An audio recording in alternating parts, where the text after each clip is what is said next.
চলে যাচ্ছি ঘটনায়। আসসালামু আলাইকুম প্রিয় রাসেল ভাই, আমি Mohammad Hasan Ali, medical final year student. বর্তমানে ইন্টার্নশিপ ডক্টর হিসেবে একটা হাসপাতালে কর্তব্যরত আছি। ঘটনায় আসি। মেডিকেলে ফাইনাল ইয়ার চলে। স্টুডেন্টদের প্র্যাকটিক্যালি জানার জন্য ইন্টার্নশিপ দেয়া হয়, যেন তারা সবগুলো বিষয় ভালোভাবে আয়ত্ত করে নিতে পারে। আর ফাইনাল পাশ করার পর তাকে সরাসরি কাজ দেয়া হয় অ্যাজ অ্যান ইন্টার্নশিপ ডক্টর। আমি যখন ইন্টার্নশিপের জন্য হাসপাতালে যাই, তখন আমাদের বিস্তারিত বুঝিয়ে দেওয়ার দায়িত্ব দেওয়া হয় নার্স আপুদের ওপর। প্রথমেই ওনাদের সাথে পরিচয় করিয়ে দেওয়া হয় আর বলে দেওয়া হয় সব সময় আমাদের সাহায্য করার জন্য। আমি আবার একটু মানুষদের সাথে ভালো মিশতে পারতাম, মানে কথা বলতে বলতে একদম বন্ধুর মতো হয়ে যেতাম। তাই এক নার্স আপুর সাথে আমার পরিচয় হয়, ওনার নাম ছিল মায়া। আমি ওনাকে মায়াপু বলে ডাকতাম। যতটুকু ওনার সাথে কথা বলে বুঝেছি, উনি অনেক মিশুক। প্রথমে আমার ডিউটি পড়ে হসপিটালের আউটডোরে। আমাকে কাজ বুঝিয়ে দিতে এবং সাহায্য করতে মায়াপু সব সময় আমার সাথেই থাকতেন। যখন পেশেন্টের ভিড় কম থাকতো, তখন আমি কানে হেডফোন লাগিয়ে ভূত এফএমের রেকর্ডেড এপিসোডগুলো শুনতাম। একদিন মায়াপু আমাকে খোঁচা মেরেই বলে বসলো, কাজের একটু সুযোগ পেতে না পেতেই গার্লফ্রেন্ডের সাথে কথা বলা শুরু করেছো, এমন করলে তো রোগীকে চিকিৎসা দিবে কিভাবে? আমি ওনার কথা শুনে হেসে হেডফোনের এক পাশ ওনার দিকে দিয়ে বললাম, নেন শোনেন। উনি কানে দিয়ে কিছুক্ষণ শোনার পরে বললেন, আরে এটা তো ভূতের ঘটনা, তাই না? আমি বললাম, হ্যাঁ আপু, আমার অনেক ভালো লাগে শুনতে। উনি তখন আশেপাশে দেখে আমার একটু কাছে মুখ নিয়ে এসে ফিসফিস করে বলল, তুমি নীলা আপুকে চিনো না? দেখো নাই? নীলা আপু ওনাদের সিনিয়র নার্স। আমি উত্তর দিলাম, হ্যাঁ চিনি তো। আপু বললেন, জানো, নীলা আপুর সাথে জিন আছে। উনি আগে অনেক মিশুক আর চঞ্চল টাইপ ছিল, কিন্তু এখন দেখো উনি কারোর সাথে কথা বলে না। আমি অনেক এক্সাইটেড হয়ে আপুর কাছে জানতে চাইলাম। আপু প্রথমে না না করছিল, পরে আমি রাগ করব বলায় উনি বলতে শুরু করলেন। উনি অনেক এলোমেলো ভাবে বলছিলেন, আমি ওনার মতো করেই সাজিয়ে বলার চেষ্টা করছি। বলছেন, মায়া আপু। আমি তখন মাত্র নার্সের পড়া শেষ করে জব অ্যাপ্লাই করি। আল্লাহ দিলে প্রথমবারই আমার জবটা হয়ে যায়। আমি যখন জয়েন করি তখন নীলা আপু ছিল আমার সিনিয়র। অনেক সুন্দর করে কথা বলতে পারতাম, তাই সবাই আমার সাথে অল্পতেই মিশে যেত। নীলা আপুও আমার সাথে মিশে গেল কয়েকদিনেই। হাসাহাসি আর গল্প করা। বিরতির সময়ে অনেক অনেক গল্প করতাম আমরা। ওনার সব কথা আমাকে বলতো, আমার সব কথা ওনাকে বলতাম। আস্তে আস্তে আমরা ফ্রেন্ড হয়ে গেলাম। তখন আমারও বিয়ে হয়নি, আবার নীলা আপুরও না। তাই আমরা একসাথেই বাসা নিয়ে থাকতাম। ভালোই চলছিল সবকিছু। আর নীলা আপু আগে অনেক সুন্দরী ছিলেন। একদিন নাইট ডিউটিতে আমাদের দুজনেরই ডিউটি পড়ে অপারেশন থিয়েটারে। এই হাসপাতালের অপারেশন থিয়েটারটা একদম এক পাশে ব্যালকনির সাথে, অন্য পাশে জঙ্গল টাইপ এরিয়া। সেদিন একটা অপারেশন করার পর আমার আর কোনো কাজ ছিল না, তাই সিনিয়র ডাক্তাররা চলে যায়। আমাদের যেহেতু ডিউটি ছিল, আমরা সেখানেই ছিলাম আর আড্ডা দিচ্ছিলাম।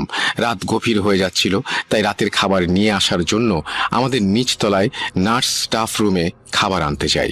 রাত তখন ধরো 10টার একটু বেশি। আমি রুমে এসে আমার আর নীলা আপুর খাবারের টিফিন বাটি নিয়ে আবার সেই 2 তলার অপারেশন রুমের দিকে হাঁটতে থাকি। আমি যখন সিঁড়ি দিয়ে উঠছিলাম, তখন হঠাৎ কারেন্ট চলে যায়। আমি আমার মোবাইলটা ভুলে অপারেশন রুমেই ফিরে এসেছিলাম। কারেন্ট চলে যাওয়ার পর চারিদিকে একদম অন্ধকার হয়ে যায়। আমি আস্তে আস্তে পা টিপে টিপে অপারেশন থিয়েটারের দিকে যাচ্ছিলাম। অপারেশনের রুমের পাশে এসেই আমি নীলা আপুর নাম ধরে ডাকতে থাকি। বেশ কয়েকবার ডাকার পরও উনি কোনো রকম উত্তর দিচ্ছিলেন না। আমি ভেবে নিয়েছি উনি হয়তো বাথরুমে গিয়েছেন।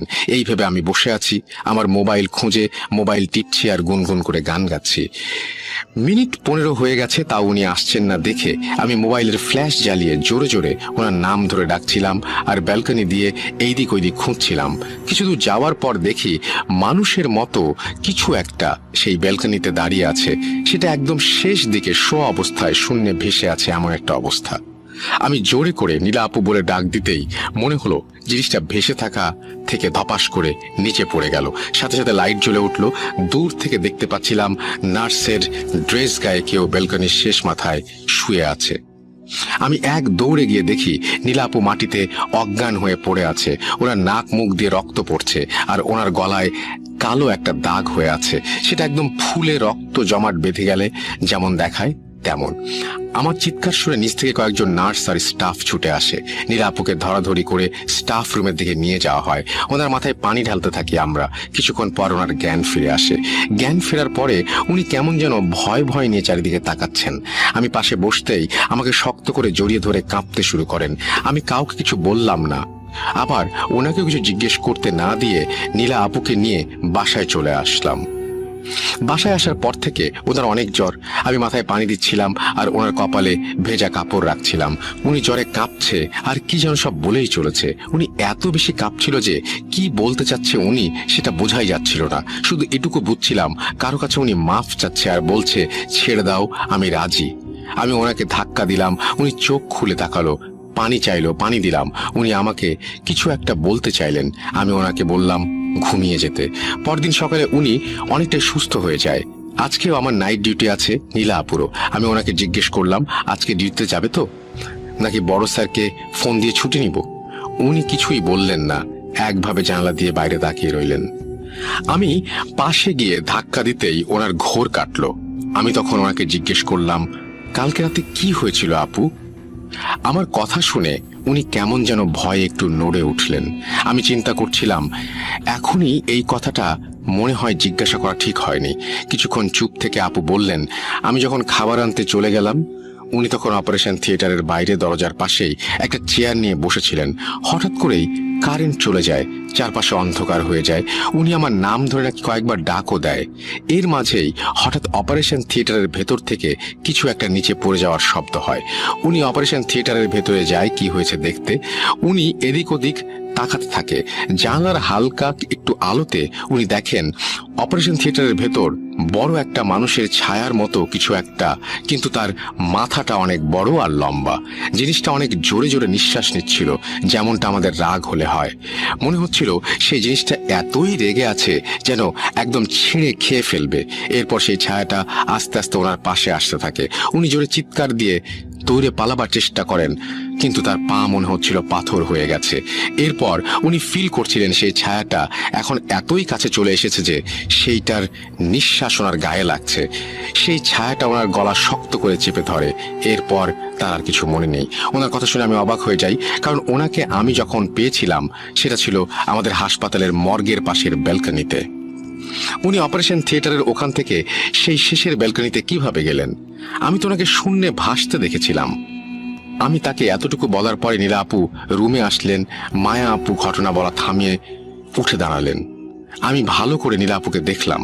কেমন যেন একটা গম্ভীর টাইপ ওনার মুখ, একদম শুকনো মনে হচ্ছে, রক্ত যেন কেউ শুষে খেয়ে ফেলেছে, চামড়া হাড়ের সাথে লেগে রয়েছে। উনি এসে মায়া আপুকে বললেন মায়া, তোমার কালকে 307-এ ডিউটি। এটুকু বলেই উনি চলে গেলেন। মায়া আপু আমার দিকে তাকিয়ে বললেন দেখেছো, উনি কথাই বলতে চায় না এখন। আমি আপুকে বললাম নীলাপুর ঘটনাটা বলতে, আরো কি সমস্যা হয়েছিল। তারপর আপু একটা নিঃশ্বাস ফেলে বলতে শুরু করলেন। এরপর থেকে নীলা আপু কেমন যেন চুপচাপ হয়ে যায়, কিন্তু উনি রাত্রে ঘুমানোর সময় অনেক উল্টাপাল্টা কথা বলতেন আর ভয়ে ঘুম থেকে লাফিয়ে উঠতেন। ঘুম থেকে ওঠার পরে উনি দেখতে পেতেন কেউ জানালার পাশে দাঁড়িয়ে আছে, নাহলে রুমের কোনায় দাঁড়িয়ে রয়েছে। আমাকে উনি মাঝে মাঝে বলতো মায়া দেখো, ওখানে কে যেন দাঁড়িয়ে রয়েছে। আমি তাকিয়ে দেখতাম, দেখার জন্য কাউকেই খুঁজে পেতাম না। আমি ভাবতাম উনি স্বপ্নে উল্টাপাল্টা কিছু দেখছেন, সেটাই ঘুম ভেঙে মনে করছেন। একদিন রাত্রে আমার হঠাৎ ঘুম ভেঙে যায়। আমি উঠে দেখি নীলা আপু ঘুমিয়ে আছে, বাট ওনার পা দুইটা ওপরের দিকে। এমন লাগছে যেন মনে হচ্ছে কেউ ওনার পা ধরে রেখেছে। আমি ভয়ে নীলা আপুর নাম ধরে চিল্লানি মেরে উঠে পড়ি। আমি দেখলাম একটা ছায়া ওনার পা ছেড়ে দিয়ে দৌড় দিয়ে ঘরের পাশ দিয়ে দেয়ালে মিলিয়ে গেল। আমি নীলা আপুকে ধাক্কা দিয়েছিলাম ওঠার জন্য, কিন্তু উনি কোনো সাড়া দিচ্ছিলেন না। তখন বুঝলাম উনি অজ্ঞান হয়ে গিয়েছেন। ওনার মুখে পানি দিলে ওনার জ্ঞান ফিরে আসে। উনি উঠেই আমাকে বলছিলেন আমাকে নিয়ে যাবে, আমাকে নিয়ে যাবে। আমি ওই দিন রাত্রে অনেক বেশি ভয় পেয়েছিলাম, সারা রাত ঘুমোতে পারিনি। সকালে উঠে আমি আমার আম্মুকে সবকিছু জানাই। আমার আম্মু আমাকে বলেন বড় কোনো হুজুরের কাছে ওনাকে নিয়ে যেতে, কিন্তু আমি আমার আম্মুর কথায় কান না দিয়ে পরের দিন আমাদের হাসপাতালের একজন বড় ডাক্তারের কাছে ওনাকে নিয়ে গেলাম। উনি অনেকগুলো টেস্ট দিলেন। আমি সব টেস্ট করিয়ে রেজাল্ট নিয়ে সেই ডাক্তারের কাছে গেলাম। উনি রিপোর্ট দেখে বললেন সবকিছু ঠিকই তো আছে, হয়তো ঘুম ঠিক মতো হয়নি, তাই ওনার শরীর দুর্বল হয়ে গেছে।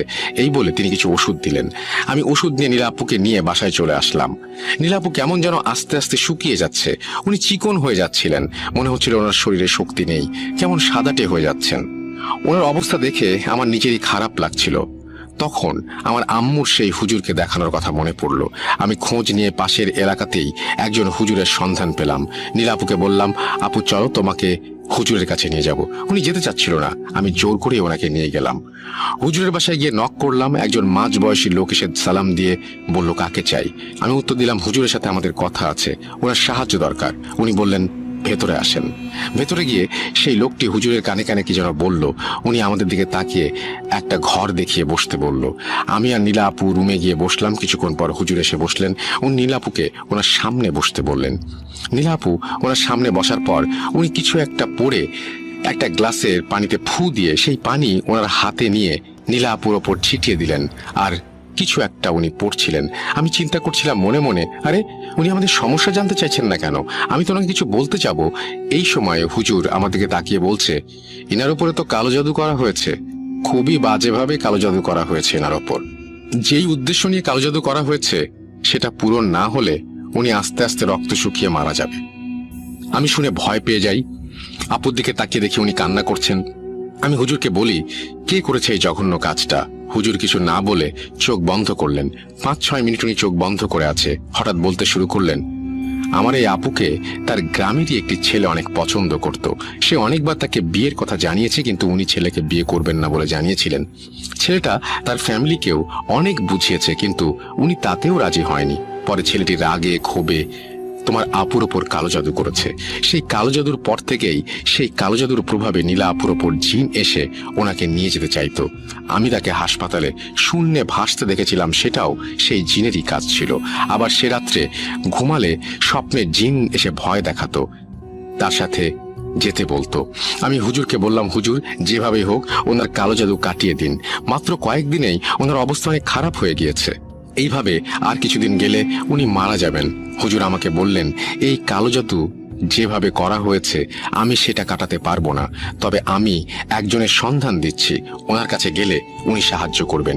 এটা বলে উনি একটা কাগজে কিছু একটা লিখে দিয়ে সেটা একটা তাবিজে ভরে একটা পাত্রের পানিতে ডুবিয়ে আমার দিকে ধরলেন আর বললেন, একটা আপনি পড়বেন আর একটা ওনাকে পড়িয়ে দেবেন, আর এটা পড়ার পর থেকে ভুলেও খুলবেন না। আমি জিজ্ঞেস করলাম, আমার কেন পড়তে হবে? উনি বললেন, আপনি ওনাকে হেল্প করছেন, এটার কারণে আপনারও সমস্যা হতে পারে। ওনার কথা মতো আমি তাবিজ দুটা নিলাম আর ওনার দেয়া আর এক হুজুরের ঠিকানা লিখে বাসায় চলে আসলাম। কিন্তু যেই হুজুরের ঠিকানা উনি দিয়েছিলেন সেটা অনেক দূরে, আর আমি হাসপাতাল থেকে ছুটিও নিতে পারবো না, কারণ যদি ছুটির কারণ জিজ্ঞেস করে তাহলে এইটা বললে সবাই হাসাহাসি করবে আর কেউ বিশ্বাস করবে না। তাই আমি নীলা আপুর মা বাবাকে খবর দেই এবং সবকিছু খুলে বলি। পরের দিনই ওনারা এসে নীলা আপুকে নিয়ে যায় এবং হুজুরের ঠিকানায় ওনাকে দেখিয়ে আসে। এর পরবর্তীতে কি হয়েছে, সেই কালো জাদু কিভাবে কাটানো হয়েছে, এই বিষয়ে কোনো কিছুই আমি জানি না। নীলা আপুর জবে ব্যাক করেছেন 1 সপ্তাহ হলো, কিন্তু উনি খুব একটা কথাই বলছেন না। উনি আগে সব থেকে বেশি কথা বলতো আমার সাথে, কিন্তু আমি ওনাকে অনেকবার জিজ্ঞেস করার পরেও উনি কিছু বলেননি। এই ছিল রাসেল ভাই মায়াপুর থেকে শোনা নীলা আপুর ঘটনা। এটা আমার মেজ ভাইয়ের কাকি শাশুড়ির মৃত্যুকে নিয়ে ঘটনা। তারা আমাদের পাশের জেলাতেই থাকেন, কারণবশত জেলাটার নামটা বললাম না।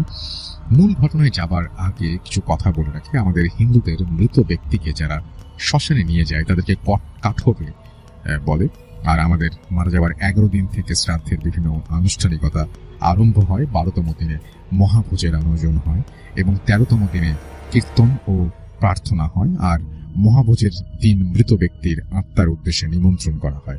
ঘটনাটি ঘটে 10 নভেম্বর 2017 তারিখ শুক্রবার। মৃত ব্যক্তির ছিল নানান ব্যাধি, যেমন কিডনি নষ্ট হয়ে যায়, গ্যাসের সমস্যা, তার শরীরের ভেতরে অধিকাংশ জিনিসই নষ্ট হয়ে যায়, আরো অনেক সমস্যা যা ডাক্তারের হাতের বাইরে চলে যায়। আমরা সবাই জানতাম যে তার মৃত্যু অবধারিত। একটু বলে রাখি, তাকে বারান্দায় একটি খাটে থাকতে দেয়া হতো এবং সাথে বাড়ির অন্য সদস্যরাও থাকতো। হঠাৎ 10 তারিখ সকালে তিনি পরলোক গমন করেন। সমস্ত বাড়িতে এক অন্যরকম পরিবেশ। দূর দূর থেকে আত্মীয় স্বজনরা বাড়িতে এসে জমা হচ্ছেন। যথারীতি সব কাজ শেষে তাকে শ্মশানে নিয়ে সমাধিস্থ করা হয়। বাড়িতে আস্তে আস্তে লোকের সংখ্যাও কমে যায়, চারিদিকে থমথমে পরিবেশ। কেবল তার মেয়েরা মায়ের শোকে আর্তনাদ করছে। মৃত ব্যক্তি মারা যাবার আগে তার বোনকে আসতে বলেছিলেন দেখবে বলে, হয়তো কোনো কারণে সে আসতে পারেনি, কিন্তু মারা যাবার পর সে এসেছিল। সেদিন রাতে ওই খাটেই তার বোন এবং মেয়ে ঘুমায়। এত সময় সব ঠিকঠাক চলছিল। রাত বেড়ে ঘড়ির কাঁটা যখন আনুমানিক 2টার দিকে, তখন হঠাৎ ঘরের চালে খুব জোরে সোরে একটা আওয়াজ হলো, যেন কেউ চালে ইট মারছে। এতে মোটামুটি সবাই জেগে গেছে, কিন্তু সবাই যে যার মতো চুপ করে শুয়ে থাকে। ওই আওয়াজটাকে কেন্দ্র করে সবাই কেমন যেন ভীত হয়ে যায়। ঠিক তখন থেকেই আরম্ভ হয় অস্বাভাবিক ঘটনা। প্রথমে বারান্দায় শোয়া সেই বোনের গায়ের থেকে আপনা আপনি কম্বল বারবার পড়ে যাচ্ছে। কেমন যেন অন্যরকম অনুভূতি হচ্ছে তার। বোনটি এবার হঠাৎ করে খেয়াল করে দেখে যে অন্ধকারে কেমন যেন মানুষের আকৃতি তার কম্বল ধরে টানছে। ভয় তার গলা থেকে কোনো আওয়াজ বের হচ্ছে না। অনেক চেষ্টা করেও সে কিছুই করতে পারছে না। এক পর্যায়ে ওই আকৃতিটা কম্বল দিয়ে তার গলা চেপে ধরেছে। ঠিক তখনই সে যা দেখে, তার জন্য সে প্রস্তুত ছিল না। সে দেখে যে তারই মারা যাওয়া বোন পুরো সুস্থ অবস্থায় তাকে গলা টিপে ধরেছে এবং প্রচন্ড অন্ধকারে তার ওপর চাপ দিচ্ছে। আর কিছু সময় এভাবে থাকলে হয়তো তাকে আর জীবিত ফেরত পেতাম না। এমন সময় থাকা অন্য মহিলাটির গায়ে তার হাতের স্পর্শ করলে সে কিছুটা স্বাভাবিক হয়। তার সাথে এই পর্যন্ত তার পাশে মৃত ব্যক্তির এক মেয়ে তখনও ঘুমাচ্ছিল। এবার তার কাছে ওই আকৃতিটা যেয়ে বসে এবং তার মাথায় হাত বুলায়। যে মৃত ব্যক্তির বোন অসাড় হয়ে দেখে, কিন্তু সে কিছুই বলতে পারে না বা করতে পারে না। এটাও বলে রাখা ভালো যে ওই মহিলা তার ছেলে মেয়েদের খুব ভালোবাসত। তিনি নিজের ঔষধের টাকা দিয়ে ছেলে মেয়ের বউয়ের জন্য গয়না বানিয়েছিলেন।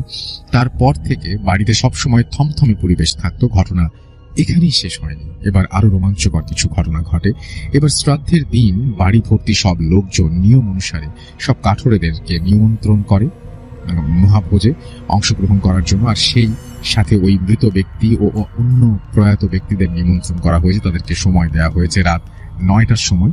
রাত 8:30 মধ্যে সব কাঠুরে চলে যায়। খাবার পরিবেশন করা শেষ। মৃত ব্যক্তির এক জামাই উপহাস করে বলে, আরে মরা মানুষ কি কখনো খেতে আসে নাকি? আচ্ছা, আমি আজ দেখবো কিভাবে ও এসে ভাত খায়। বেশ কিছু সময় পর সবকিছু ভালোই চলছিল। আস্তে আস্তে ঘড়ির কাঁটা 9টার কাছে পৌঁছায়। এবার বাড়ির পরিস্থিতি পাল্টে যেতে আরম্ভ করলো। ওই জামাই খেতে বসেছে, এমন সময় হঠাৎ তার পিছনে খুব জোরে একটা আওয়াজ হয়। কিন্তু অবাক করা বিষয়, আওয়াজটা যে কিসের তা কেউ আবিষ্কার করতে পারলো না। এবার বাড়ির এক পাশ থেকে কেমন যেন গোঙানোর শব্দ আসছে। ক্রমশ আওয়াজটা বেড়েই চলছে। আস্তে আস্তে আওয়াজটা অনেকে একসাথে ঝগড়া করলে যেমনটা হয় তেমন মনে হচ্ছে, এবং একসাথে অনেকগুলো কুকুর যেন আওয়াজ করছে।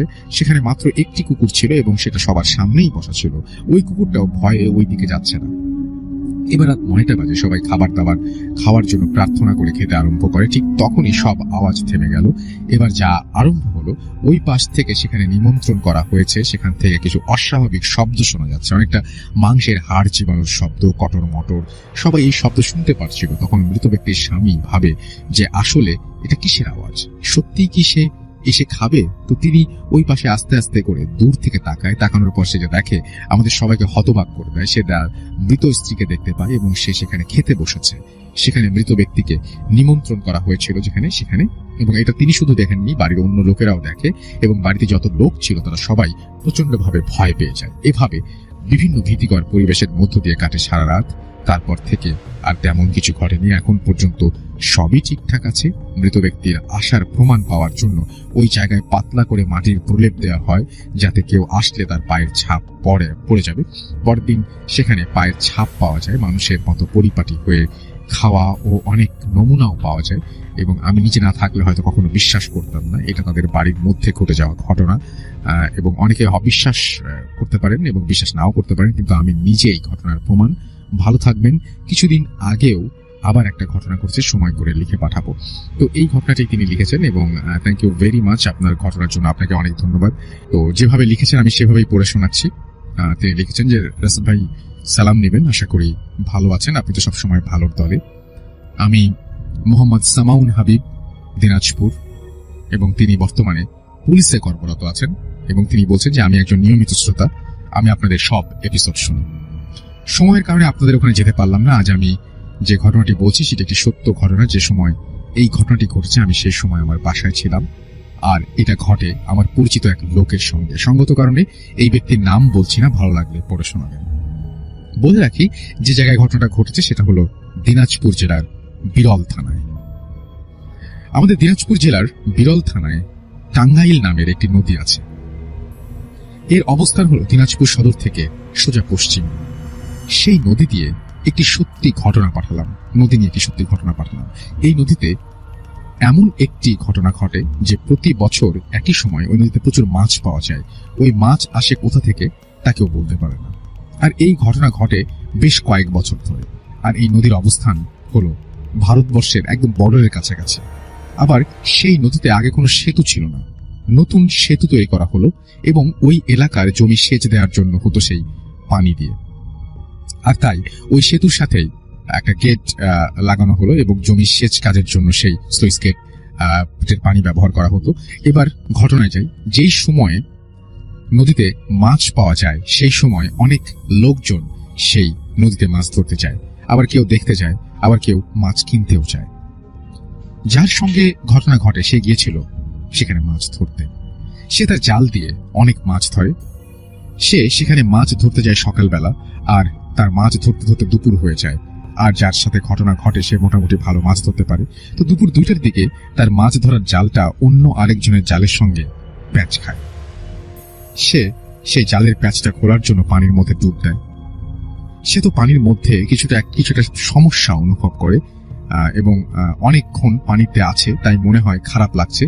সেই জন্য সে যেটা করে সেটা হচ্ছে জাল দুটোর প্যাচ খুলতে ছিল, সে কোনো কারণ ছাড়াই সেই দুটো জালের সঙ্গে নিজে নিজেই কেমন ভাবে যখন জড়িয়ে পড়ে। সে অনেক চেষ্টা করেও সেখান থেকে বেরিয়ে আসতে পারছিল না। তো এই সময় সে অনুভব করে যে জালের পানির নিচ থেকে তাকে কে যেন পা ধরে টানছে।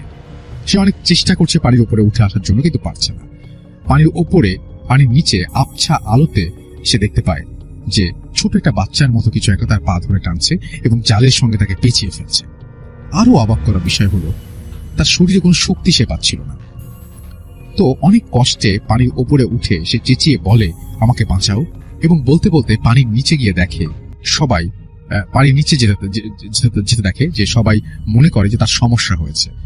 আর সঙ্গে সঙ্গে তার সঙ্গে যারা ছিল তাদেরকেও সে চেঁচিয়ে বলছিল যে আমাকে জাল পেঁচিয়ে নিচ্ছে। তাই তারা কোনো কথা না ভেবে সঙ্গে সঙ্গে পানিতে লাফিয়ে পড়ে এবং তার কাছে যায়। তারা 4-5 জন তাকে পানির ওপরে নিয়ে আসার চেষ্টা করে, কিন্তু পারে না। কেউ যেন তাকে পা ধরে নিচের দিকে টানতে থাকে এবং আরো কিছু লোক পানিতে নামতে বলে এবং সে একটা কাঁটার মতো কিছু একটা নিয়ে আসতে বলে। তাদের কেউ একজন, তাদের কাছে চাকু ছিল এবং তারা জাল কেটে তাকে পানির ওপরে নিয়ে আসে। তারা যখন জাল কাটছিল তখন তারা 3টি জাল দেখতে পায়। তাকে জাল থেকে বের করার অবস্থা, বের করতে করতে অবস্থা অনেক খারাপ হয়ে যায় এবং একটা জিনিস সেটা হলো যে পানির ওপরে ওঠানোর পরে তার মধ্যে আঙুলের ছাপ পাওয়া যায়। তার পায়ের মধ্যে আঙুলের ছাপ পাওয়া যায়, কেউ যে পা ধরে টানছিল সেটা বোঝা যায়। তার কিছু সময় পর তার অবস্থা একটু ভালো হয়। সে নিজে বলে যেই সময় 2টি জালের প্যাচটা খুলছিল হঠাৎ করে অন্য কোথা থেকে আরেকটি জাল এসে তাকে পিছিয়ে ধরে এবং সে বলছিল যে মনে হচ্ছিল তার আজকেই শেষ দিন। তার চোখের সামনে সে মৃত্যুকে দেখতে পাচ্ছিল। তারপর তাকে হাসপাতালে নিয়ে যাওয়া হয়। সেখানকার লোকজন তাকে বলে যে এই ব্রিজটা তৈরি করার সময় এখানে কিছু লোক মারাও গিয়েছে। তারা নাকি অনেক লোক এই ধরনের সমস্যায় তারপর থেকে পড়ে এবং এই ছিল ঘটনা। ভালো লাগলে পড়ে শোনাবেন।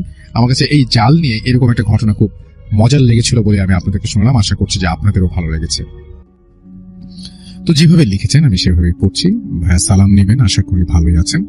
জানি আপনি সবসময় ভালোর দলে। গত 7 দিন অপেক্ষার পর আপনাদের ভূত এফএমের প্রোগ্রাম শুরু হলো, যা কিনা আমার বেশ পছন্দের। আমার সাথে এক ভয়ানক ঘটনা ঘটেছিল, যা কিনা আমার জীবনে অনেক বড় এক দাগ কেটে গেছে। সেই ঘটনাটি আজ শেয়ার করব আপনাদের সাথে, আর অনুরোধ করব আমার এই ঘটনাটি ভালো লাগলে পড়ে শোনাবেন দয়া করে। আমার নাম আবেদিন ইসলাম। আমি অনার্স প্রথম বর্ষে পড়ছি। সঙ্গত কারণে ইউনিভার্সিটির নামটা গোপন রাখছি। আমি যে ঘটনাটি বলে শোনাতে যাচ্ছি তা ঘটেছে আজ থেকে অনেক বছর আগে। তখন আমার বয়স 10-এর মতো। আমরা থাকতাম মানিকগঞ্জে মাগুরাইল গ্রামে।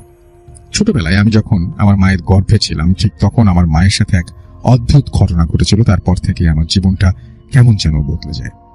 তার আগে জানিয়ে নেওয়া দরকার, আমাদের গ্রামটি ছিল অপূর্ব সুন্দর, চারপাশে সবুজ আর সবুজ, একেবারে সহজ সরল মানুষে ভরপুর, একেবারে অজপাড়াগা বলতে যা বোঝায় আমাদের গ্রামটি ছিল সেই রকম। আমরা যখন অনেক ছোট তখন দেখেছি বিদ্যুতের ছিটে ফোটাও সেই গ্রামে নেই। সন্ধ্যার পরপরই যে যার ঘরে খিল লাগিয়ে বসে পড়তো। রাত 7টা-8টা বাজা মানেই গভীর অন্ধকার রাত। আমি যখন মায়ের গর্ভে, সেদিন ছিল শনিবার, যথারীতি পানি আনার জন্য ঠিক সন্ধ্যা 7টার সময় মা বের হন ঘর থেকে পানি আনার জন্য। যদিও ওই অবস্থাতে মার ঘর থেকে বের হওয়া নিষেধ ছিল, কিন্তু আশেপাশে কেউ না থাকাতে মাকে পানি আনতে হয় এবং সেটার জন্য সে বের হয়ে যায়। এবং আমাদের যে কলটি ছিল আশেপাশে ছিল তা বেশ দূরে এবং বাড়ির একদম শেষ প্রান্তে বলা চলে। কলের পাশেই ছিল একটা কুয়া। গ্রীষ্মকালে সেই কুয়ার পানি এতটাই নিচে থাকতো যে মার জন্য সেখান থেকে পানি তোলা ছিল কষ্টকর। তাই মা কল থেকেই পানি আনতে যায়। আর কলটি ছিল একটি বিশাল হিজল গাছের নিচে। মা যখন পানি ভরছিল তখন ঘুটঘুটে অন্ধকার চারপাশে। হঠাৎ করে কি হলো, মার মনে হলো যে কি যেন ফিকফিক করে হাসছে ঠিক হিজল গাছের গোড়ায় বসে। গভীর কালো অন্ধকারে সেই হাসি মার শরীরের রক্তে যেন হিম শীতল করে দিল। কিছু বুঝে ওঠার আগেই মা তাকালেন হিজল গাছের গোড়ায়। খুব অবাক হয়ে দেখলেন ছোট একটা শিশু অদ্ভুতভাবে হাসছে মার দিকে তাকিয়ে। মা ভাবলেন হয়তো পাড়ারই কারো ছেলে হবে। এই সময় এইখানে কোথা থেকে আসলো এই শিশু? মা ডাকলেন, এই ছেলে, কোথায় বাড়ি তোমার? কিন্তু ছেলেটা কোনো কথাই বলল না। এরপর মা যা দেখলেন তার জন্য তিনি মোটেও প্রস্তুত ছিলেন না। তিনি দেখলেন যে হঠাৎ করে ছেলেটা একটা ভয়াল দর্শন রূপ ধারণ করলো এবং তা দেখে মা সেখানে জ্ঞান হারান। তারপর মাকে বাড়ির সবাই খুঁজে না পেয়ে কলের পাড়ে যান, সেখানে অচেতন অবস্থায় খুঁজে পান। মূলত এটাই ছিল আমার জন্মের আগের ঘটনা। এরপর জন্মের পর শুনেছি আমি নাকি সবসময় ওপরের দিকে তাকিয়ে থাকতাম। সবাই বলতো তেরাই ধরেছে। অনেক কবিরাজ দেখানো হয়েছিল আমাকে। ছেলেবেলা থেকেই আমার গলায় গন্ডা খানিক তাবিজ ঝুলতো। আমার এক চাচা অনেক দূর থেকে কোনো এক বড় কবিরাজের কাছ থেকে একটি তাবিজ এনে দিয়েছিলেন আর বলেছিলেন আর যাই করি এই তাবিজটা যেন না খুলি গলা থেকে। এভাবেই কেটে যাচ্ছিল দিন। বাবা ঢাকায় চাকরি করেন, মাসে 2-1বার বাড়িতে যান। বাড়িতে বাকি সময়টা আমি আর আমার মা। সেদিন ঘন বর্ষা।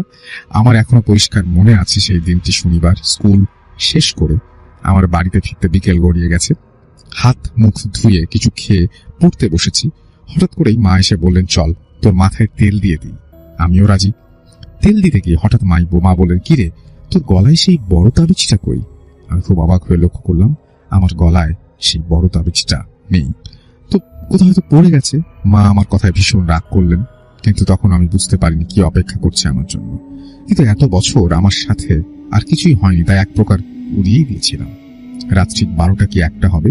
বাবা না আসলে আমি মূলত মার সঙ্গেই ঘুমাই, কিন্তু সেদিন কি মনে করে আমি আমার ঘরেই ঘুমিয়েছিলাম। ঘুটঘুটে কালো মিশমিশা অন্ধকার। হঠাৎ করেই আমার মনে হলো কল পারে কে যেন জোরে জোরে কল চাপছে। ভাবলাম এত রাতে কে কল চাপে, কিন্তু আওয়াজটা এত বেশি জোরে আসছিল যে আমার ঘুম ভেঙে গিয়েছিল। আমি ভাবলাম মা নয়তো।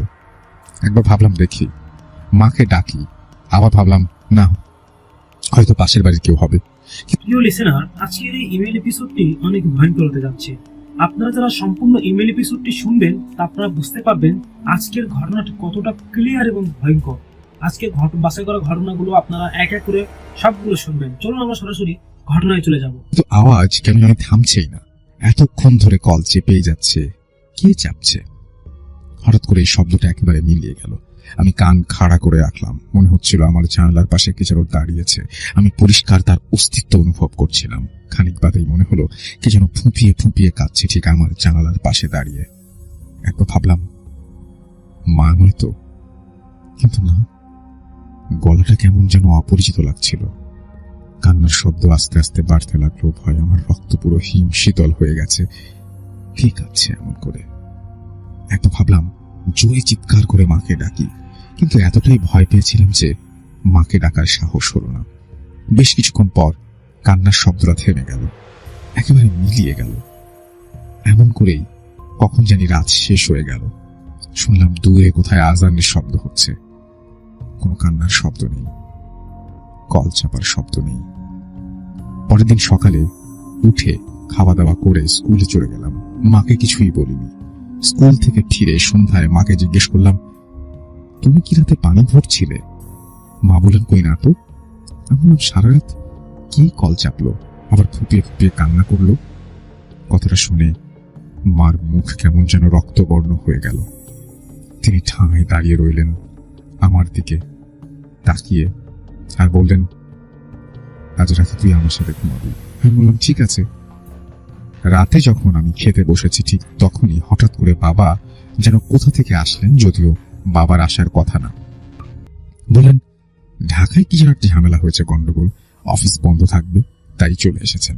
মনে হলো আমি যেন ধরে প্রাণ ফিরে পেয়েছি। যাক, বাবা চলে এসেছে। বাবা যেহেতু চলে এসেছে, অজ্ঞতা আমাকে আমার রুমে ঘুমাতে হবে রাতে। কিন্তু চিন্তা করে আবারও ভয় লাগলো, কিছু হবে না তো। এসব ভাবতে ভাবতে কখন যেন ঘুমিয়ে পড়েছিলাম। হঠাৎ করেই রাতে সেই কান্নার শব্দ, ঠিক জানালার পাশে কি যেন কাঁদছে। আস্তে করে বললাম, কে কাঁদে? কিন্তু কোনো শব্দ নেই। মনে হচ্ছিল যে মানুষটি কাঁদছে বুঝি তার অনেক কষ্ট। খানিক পরেই আমার পুরো ঘরটা কেমন একটা মোটকা গন্ধে ভরে গেল। মনে হলো কি যেন একটা আমার ঘরে এইমাত্র ঢুকেছে। গন্ধটা এত তীব্র ছিল, মনে হচ্ছিল আমার নাড়ি ভুড়ি সব মুখ দিয়ে বেরিয়ে আসবে বমির সাথে। আস্তে আস্তে একটা ভয় আমাকে ঘিরে ধরল। কেন যেন মনে হচ্ছিল একটা কিছু হতে চলেছে, যা অত্যন্ত ভয়ঙ্কর। কান্নার শব্দটা কেমন আস্তে আস্তে আবারও মিলিয়ে গেল, কিন্তু গন্ধটা আরো বাড়তে লাগলো। মনে হচ্ছিল আমার খাটের নিচে কি যেন একটা খুব দ্রুত এপাশ থেকে ওপাশে চলে যাচ্ছে। ভয় তখন আমার রক্ত পুরো শীতল হয়ে গেছে। যদিও তখন গ্রীষ্মকাল ছিল, কিন্তু শীতে মনে হচ্ছিল আমার সবগুলি পশম দাঁড়িয়ে গেছে। আমি কাঁথাটা ভালো করে জড়িয়ে নিঃশ্বাস বন্ধ করে অপেক্ষা করছিলাম কি ঘটে চলেছে তার শেষ দেখার জন্য। বেশ কয়েকবার মাকে চিৎকার করে ডাকতে চাইলাম, কিন্তু গলা দিয়ে তখন কোনো শব্দই বের হচ্ছিল না। হঠাৎ করে অনুভব করলাম খুব শীতল কিছু একটা আস্তে আস্তে আমার পায়ের কাছে এসে বসলো। মনে হচ্ছিল বরফের তৈরি কোনো হাত আস্তে আস্তে আমার পায়ের ওপর চেপে বসছে। হাতটা এতটাই শীতল ছিল, ঠিক যেন মনে হচ্ছিল কোনো মৃত মানুষের হাত। আর হাতটা আস্তে আস্তে চেপে বসতে লাগলো আমার পায়ের ওপর। মনে হচ্ছিল আমায় টেনে হিঁচড়ে নামিয়ে নিয়ে যাবে খাটের নিচে। এভাবে কতক্ষণ ছিলাম আমার মনে নেই। হঠাৎ করে জ্ঞান হারাই। এরপর যখন আমার জ্ঞান ফেরে, তখন আমি আমার বাবার কোলে, পুরো বাড়ি ভর্তি মানুষ। যদিও রাত তখন প্রায় 3টা কি 3:30টার মতো বাজে। পরে শুনেছি আমার ঘুমানির মতন শব্দ শুনে প্রথমে উঠে আসে মা, তারপর বাবা। যদিও পুরো ঘরে তারা কিছুই খুঁজে পাননি, কিন্তু খুব অবাক হয়ে লক্ষ্য করেন আমার বাবা আমার বাঁ পায়ের ওপরে 5টি বড় আঙুলের দাগ। এমনভাবে বসেছিল সেই দাগ, প্রায় 1 সপ্তাহ স্থায়ী ছিল। আমার পা সেই জায়গা প্রথমে লাল, পরে কালচে হয়ে যায়। তার পরপরই বাবা আমায় মামা বাড়ি নিয়ে যান। তার ঠিক 2 বছর 2-1 বাদে বাবা আমাকে নতুন বাড়ি সাভারে নিয়ে আসেন। যদিও মার কাছে এবং চাচাদের কাছে শুনেছিলাম আমার ওপর নাকি কিসের আসর ছিল, কিন্তু সেই আসর এবং কি সে জিনিস তা আজ পর্যন্ত আমাকে বলেনি। এর ব্যাখ্যা আমি আজও খুঁজে পাইনি। ইমেলটা পড়ছি ঠিক যেভাবে লিখেছেন। নমস্কার রাসেল ভাই, আমি সবসময় ভালোর দলে, তাই জানতে চাইলাম না আপনি কেমন আছেন। আমার নাম সৌরভ আচার্য। আমি ভারতের পশ্চিমবঙ্গের কলকাতায় থাকি, তাই যে ঘটনাটি আমার সাথে ঘটে গেছে সেটি গিয়ে শেয়ার করা কোনোভাবে সম্ভব নয়। আমি একটা ব্যাংকে চাকরি করি এখন। প্রথমে বলে রাখি যে ঘটনাটা আমার সাথে ঘটেছে সেটা বিশ্বাস করাটা সম্পূর্ণ আপনাদের ওপর। এই ঘটনা অবাস্তব মনে হলেও আমার এবং আমার পরিবারের সাথে ঘটে যাওয়া একদম সত্যি ঘটনা। এই ঘটনাটা আমার চাকরি পাওয়ার আগে ঘটে যাওয়া। এই বিশ্বে কখন যে কার জন্য কি অপেক্ষা করছে তা কেউই জানে না। 2011 মার্চ মাসে একদিন আমি কলকাতায় বিখ্যাত এক কালী মন্দিরে মা কালীর কাছে পুজো দিতে যাই। কিন্তু পুজো দিতে গিয়ে যিনি পুরোহিত তিনি বললেন যে আপনার ডালাতে বেল পাতাটা ফুটো। আমাদের সনাতন ধর্মে কোনো দেবীকেই ফুটো বেল পাতা অর্পণ করা হয় না। তাই তিনি বললেন মন্দিরের শেষের দিকে একটা বেল গাছ আছে, সেখান থেকে একটা বেল ডাল ভেঙে আনতে। আমি গেলাম সেখানে এবং একটা লগা ও সেখানে রাখা ছিল, দেখলাম। কিন্তু বেশ সন্ধ্যা হয়ে আসার কারণে ভালো করে কিছু দেখতে পাচ্ছিলাম না, তাই অজান্তেই একটা ডাল ভেঙে ফেললাম ওই লগা দিয়ে। আসল বিপদ ভেঙে পড়ল ওই মুহূর্ত থেকে। আমি ভাবতেও পারলাম না কি হতে চলেছে আমার সাথে। বেল ডালটা যখন পড়ল নিচে, আমি সেটা কুড়িয়ে নিলাম এবং সেটা একটু আলোতে এসে দেখলাম তাতে একটা কুচকুচে কালো রঙের তাবিজ বাঁধা। আমি ভাবলাম তাবিজ আবার কুচকুচে কালো হয় নাকি। কিন্তু পুজোয় বিলম্ব হবে দেখে আমি ভুল ভেবে ওই তাবিজটা খুলে ফেলে দিলাম। যেই মুহূর্তে আমি সেই তাবিজটা খুললাম, সেই মুহূর্তে আমি একটা ইলেকট্রিক শক অনুভব করলাম। কি অদ্ভুত! সেটা হলো আমি কোনো কষ্ট অনুভব করলাম না ওই শকে। এরপর পুজো সুষ্ঠুভাবে সম্পূর্ণ করে আমি যখন মন্দিরের গণ্ডি পার হলাম, আমার অদ্ভুত অনুভূতি হচ্ছিল আমি একা না, কেউ আমার সাথে আছে। তবুও আমি মনের ভুল ভেবে এগোতে থাকলাম। আমার বাড়ি পৌঁছতে হলে একটা মাঠ পেরোতে হবে। সেই মাঠ 5 মিনিট পর আমার বাড়ি। মাঠে এলাম, মাঠ তখন ফাঁকা। ঘড়িতে দেখলাম রাত 8টা বাজে। মাঠ পেরোনোর উদ্দেশ্যে রওনা হলাম। মাঠ পেরোতে 1 মিনিটও লাগে না, কিন্তু সেদিন অনেক সময় লাগছে। ভালো করে দেখলাম আমি মাঠের মাঝে এসে হাঁটছি, কিন্তু আগে এগোচ্ছি না। হঠাৎ মনে হলো পেছনে তাকাই, আর তাকিয়ে দেখলাম একটা ছায়া। তার হাত পা কিছু নাই, চোখের জায়গায় খুব লাল কিছু একটা। আমার বুঝতে বাকি রইল না যে আমার সাথে কি ঘটতে চলেছে।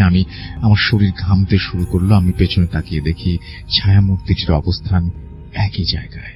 কোনো পথ না দেখে আমি মনে ইষ্ট মন্ত্র জপ করতে লাগলাম। হঠাৎ ভাই অদৃশ্য বাঁধন ছেড়ে গেল এবং আমি দৌড়তেই পেছনে তাকিয়ে দেখি ছায়ামূর্তি একই স্থানে দাঁড়িয়ে আছে। দৌড়াতে দৌড়াতে বাড়ি এসে কলিং বেল বাজিয়ে সেন্সলেস হয়ে যাই। পরদিন সকালে উঠে দেখি সবাই আমায় ঘিরে আছে।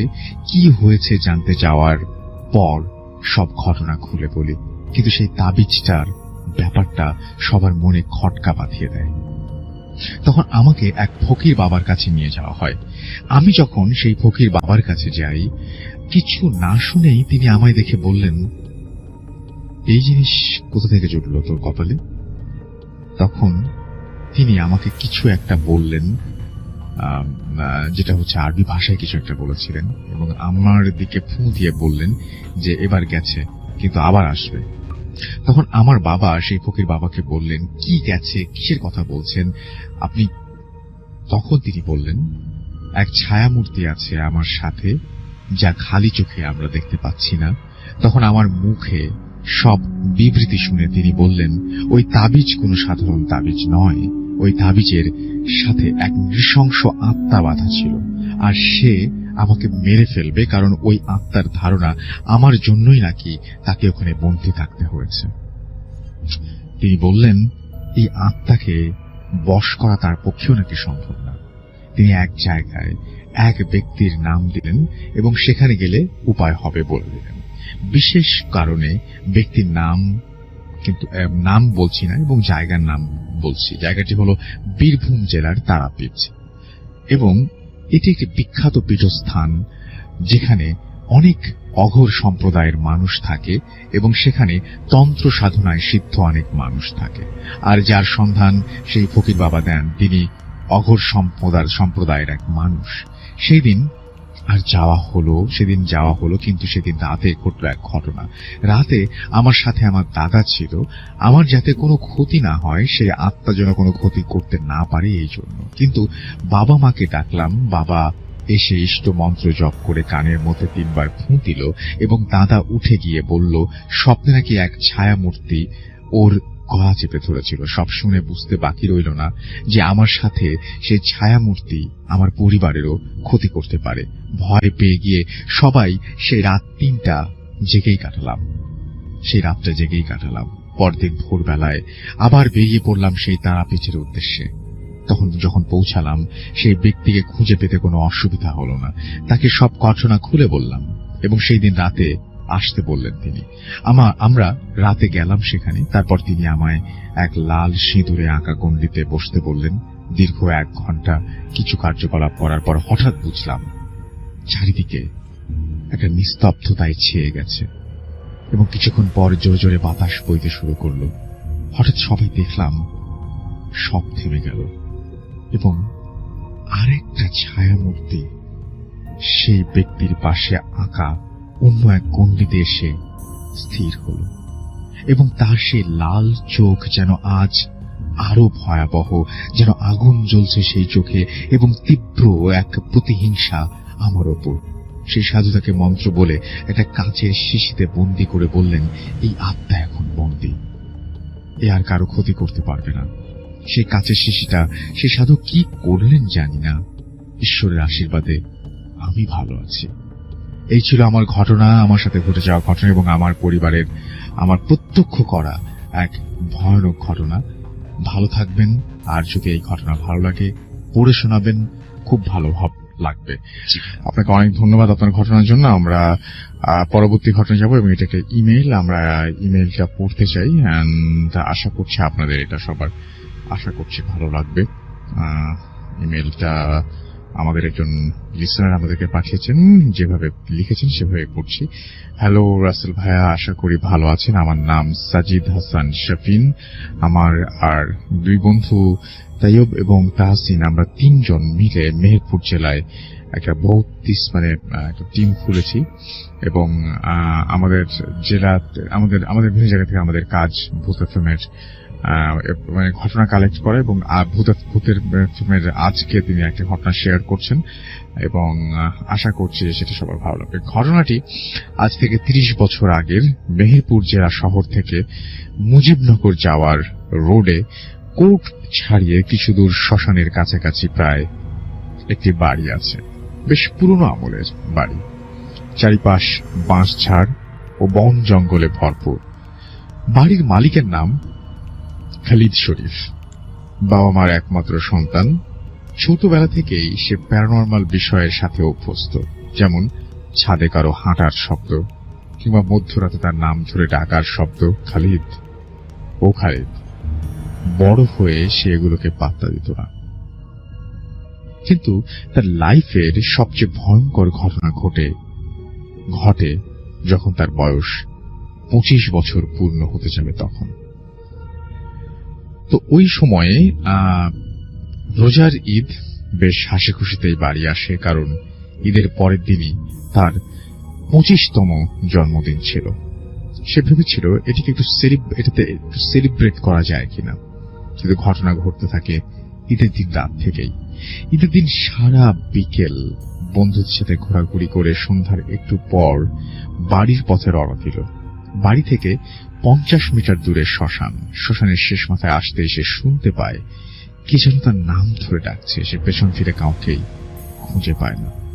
বিষয়টা তার কাছে ভৌতিক মনে হওয়ায় সে দ্রুত বাড়ি ফিরতে থাকে। পথে তার আর কিছুই ঘটেনি, ফলে এই ব্যাপারে সবকিছু সে ভুলে যায়। রাতে ভাত খেয়ে খালিদ ঘুমোতে চলে যায় আর ভাবতে থাকে, কাল বাদে পরশুদিন তো বার্থডে, কি করা যায়। এই ভাবতে ভাবতে সে 12টা নাগাদ ঘুমিয়ে পড়ে। রাত প্রায় 1:45 তার ঘুম ভাঙলে সে যেটা দেখে তা দেখার জন্য সে প্রস্তুত ছিল না। দেখতে পায় খাট থেকে কমপক্ষে 2 ফুট উচ্চতায় ভাসছে সে নিজে এবং ঘরের কোনায় একটা ব্ল্যাক শ্যাডো দাঁড়িয়ে আছে। এতে একটু একটু করে বেশ ভয় পেয়ে যায় সে দ্রুত দোয়া-দরুদ পড়তে থাকে। একটু পরে ব্ল্যাক শ্যাডোটা তার কাছে আসতে থাকে এবং খাটের একেবারে কোনায় এসে দাঁড়ায়। ব্ল্যাক শ্যাডোটার দিকে তাকিয়ে বিচ্ছিরি ভাবে হাসে এবং হঠাৎ করে সেটি হারিয়ে যায়। ব্ল্যাক শ্যাডোটা হারিয়ে যাওয়ার সাথে একদম প্রায় সাথে সাথেই সে খাটের উপরে ধপাস করে পড়ে যায়। খাটের উপর থেকে পড়ে গিয়ে সে সেন্সলেস হয়ে যায়। ভোরে ফজরের আজানের সময় তার সেন্স আসে এবং সেন্স ফিরে সে নিজেকে শ্মশানে আবিষ্কার করে। সে নিজেকে কোনো মতে সামলে নিয়ে বাড়ি ফিরে ঘটনাটি সে কাউকে জানায়নি। সে একজন ভালো কবিরাজকে চিনত। কবিরাজের কাছে গেল। কবিরাজ তাকে একটা কাগজে কিছু লিখে দেয় এবং বলে রাত প্রায় 2:45টার সময় একটা গাড়ি আসবে যা কয়টি শেয়াল টেনে আনবে। তো ভয় পাওয়ার কিছু নেই, এই চিঠিটি ওই গাড়ির ভেতরে ফেলে দিতে হবে, আর কোনো মতেই এই কাগজটা খুলে পড়া যাবে না। তারপর ভোরে একটা টিকটিকি তোমার দরজার সামনে পড়ে থাকবে। সেই টিকটিকিটিকে শ্মশানের একটা কোনায় মাটি চাপা দিয়ে আসতে হবে। খালিদ কবিরাজের কথা মতো রাত 2:45টার আগে তার আগে থেকে দাঁড়িয়ে অপেক্ষা করতে থাকে। একটু পরে সে দেখতে পায় 8টা হিংস্র শেয়াল একটি গাড়িকে টেনে আনছে এবং খালিদ ভয় না পেয়ে চিঠিটি ওই গাড়ির ভেতরে ছুঁড়ে মারে। পরে ভোরে মরা টিকটিকি শ্মশানের একটি কোণায় সে পুঁতে দিয়ে আসে। তারপর আবার কবিরাজের কাছে গিয়ে চিঠিতে কি লেখা ছিল তা জানতে চাইলে খালিদকে সে শুধু এটুকুই বলেছিল যে ওই গাড়িটি ছিল জিনদের বাদশার গাড়ি, আর ওই মরা টিকটিকিটি ছিল একটা জিন। দেখো, তোমার জন্মের সাথে সাথেই তোমার উপর ব্ল্যাক ম্যাজিক করা হয়েছিল। ব্ল্যাক ম্যাজিকের মাধ্যমে সে একটা জিনকে দায়িত্ব দেওয়া হয়েছিল তোমার 25তম বার্থডেতে তোমাকে মেরে ফেলার জন্য, কিন্তু আমি তোমাকে এই যাত্রায় বাঁচিয়ে দিলাম। তোমার কোন নিকট আত্মীয়ই সম্পত্তির লোভে এই কাজটি করেছে। আমি তার নাম বলবো না। এরপর থেকে খালিদের আর কোনো প্রবলেম হয়নি, কিন্তু আজ পর্যন্ত মনে প্রশ্ন থেকে যায়, কবিরাজটি ওই চিঠিতে কি লিখেছিলেন আর কেই বা তার উপরে ব্ল্যাক ম্যাজিক করেছিল? এসব প্রশ্নের উত্তর আজও অধরা। এই ছিল ঘটনা। প্রিয় লিসেনার, হাসপাতালের করিডোরগুলো এমনিতেই রাতে খুব ছমছমে থাকে, কিন্তু আপনি কি জানেন কিছু হাসপাতালের কেবিন চিরতরে বন্ধ করে দেওয়া হয় কেন? আজ আপনাদের শোনাব ঢাকার এক বেসরকারি হাসপাতালের মর্মান্তিক এক সত্য ঘটনা। আমাদের লিসেনার সজল ভাই, যিনি সেখানে রাতে ডিউটি করতেন, তার সাথে ঘটে যাওয়া সেই বিভীষিকা আজও তাকে তাড়া করে বেড়ায়। শুনতে এখনই ভিডিওতে একটি লাইক দিন। চলুন প্রবেশ করি সেই অন্ধকার করিডোরে। সজল ভাই তখন ওই হাসপাতালের নতুন সিকিউরিটি ইনচার্জ। হাসপাতালের 4 তলার এক কোণে 404 নম্বর কেবিনটি সবসময় তালাবদ্ধ থাকত। সজল ভাই একদিন কৌতূহলবশত এক পুরনো আয়াকে জিজ্ঞেস করলেন, খালা, এই রুমটা সবসময় বন্ধ থাকে কেন? আয়া ফিসফিস করে বলল, বাবা, ওই রুমে যাস না। ওখানে এক নার্স আত্মহত্যা করেছিল, যাকে রোগীরা রক্ত দেওয়ার বদলে বিষ দেওয়ার অভিযোগে পিটিয়ে মেরেছিল। সে আজও তার সেই সিরিঞ্জ নিয়ে রোগীদের খোঁজে ফেরে। রাত তখন 3টে, পুরো হাসপাতাল নিস্তব্ধ। সজল ভাই 4 তলায় রাউন্ড দিচ্ছিলেন। হঠাৎ তিনি দেখলেন তালাবদ্ধ 404 নম্বর কেবিনের ভেতর থেকে একটা নীল আলো বের হচ্ছে এবং ভেতর থেকে নারীদের নুপুরের শব্দ আসছে। তিনি ভাবলেন কোনো চোর ঢুকেছে কিনা। তিনি যখন দরজার কাছে কান পাতলেন, শুনলেন ভেতর থেকে এক নারী কণ্ঠে কেউ বলছে, আজ কার রক্ত নেব? তোমার না, ওই ছোট বাচ্চাটার। সজল ভাই ভয়ে কাঁপতে কাঁপতে মাস্টার কি দিয়ে দরজাটা খুললেন। ভেতরে যা দেখলেন তাতে তার রক্ত হিম হয়ে গেল। দেখলেন রুমের মাঝখানে এক নার্স দাঁড়িয়ে আছে, যার পরনে একদম রক্তমাখা সাদা ইউনিফর্ম, কিন্তু তার কোনো মুখ নেই। মুখের জায়গায় শুধু একটা বিশাল গর্ত, যেখান থেকে অনবরত রক্ত চুইয়ে পড়ছে। তার হাতে একটা বিশাল বড় সিরিঞ্জ, যা বিষাক্ত কালো তরলে পূর্ণ। সেই নার্সটি সজল ভাইয়ের দিকে তাকাতেই তার গলার স্বর বদলে গেল। সে অমানুষিক গলায় চিৎকার করে বলল, তুই কেন এসেছিস? তোর কি রক্তের গ্রুপও পজিটিভ? আমার যেও পজিটিভ রক্ত খুব দরকার। সজল ভাই দৌড়াতে চাইলেন, কিন্তু দেখলেন 4 তলার করিডোরটা যেন শেষই হচ্ছে না। তিনি যেদিকেই যাচ্ছেন দেখছেন সামনে সেই মুখহীন নার্সটি সিরিঞ্জ উঁচিয়ে দাঁড়িয়ে আছে। হঠাৎ নার্সটি তার হাত ধরল। সজল ভাই অনুভব করলেন বরফ শীতল সেই স্পর্শ তার হাত জমিয়ে দিচ্ছে। ঠিক তখনই নার্সটি সিরিঞ্জটা সজল ভাইয়ের গলায় বসিয়ে দিতে গেল। সজল ভাই অজ্ঞান হয়ে পড়ে যান। পরদিন সকালে ডাক্তাররা তাকে 404 নম্বর কেবিনের ভেতরে আবিষ্কার করেন, কিন্তু অবাক করা বিষয় হল সেই রুমের তালা কিন্তু বাইরে থেকেই দেওয়া ছিল। সজল ভাইয়ের ঘাড়ের কাছে একটা ছোট ছিদ্র ছিল, ঠিক যেন কেউ সিরিঞ্জ দিয়ে তার রক্ত বের করে নিয়েছে। সজল ভাই সুস্থ হয়েছেন ঠিকই, কিন্তু আজও কোনো নার্স দেখলে তিনি ভয়ে নীল হয়ে যান। লিসেনার, কিছু আত্মা বোধ হয় হাসপাতালেই থেকে যায় তাদের অসম্পূর্ণ প্রতিশোধ নিতে। আপনি কি কখনো কোনো হাসপাতালে এমন ছমছমে কিছু অনুভব করেছেন? আমাদের ইমেইল করে জানান। প্রতিদিন রাত 9:15 এরকম হাড়হিম করা ভিডিও পেতে এখনই সাবস্ক্রাইব করে পাশে থাকুন। বেশি বেশি শেয়ার করুন আজকের এই ঘটনাটি। দেখা হচ্ছে আগামী পর্বে। ততক্ষণ সাবধানে থাকুন।